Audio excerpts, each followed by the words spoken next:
Il coule du robinet de mes doigts affûtés, noble verre argenté ou bien propos futés. C'est un don, direz-vous, même si j'ai travaillé, ou plutôt c'est l'affaire du cerveau écaillé.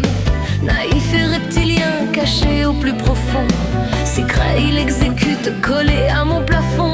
Ces actes merveilleux qu'on croit être les miens, il me donne des paroles qu'il me fait prononcer, envoie des ordres au doigt pour qu'ils aillent enfoncer naturellement les touches dans l'ordre qui convient. Tout cela sans omettre le plaisir à émettre inconscient.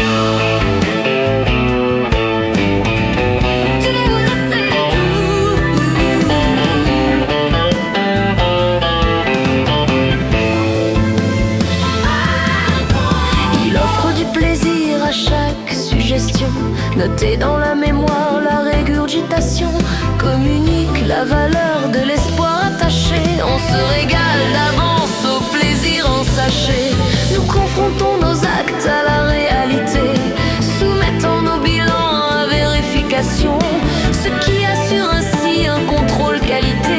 Il affine les valeurs de sa fabrication, envoie à la conscience du plaisir intérieur, nettoyant les erreurs de ses notes antérieures, toujours dans l'unique but d'un bonheur ultérieur inconscient.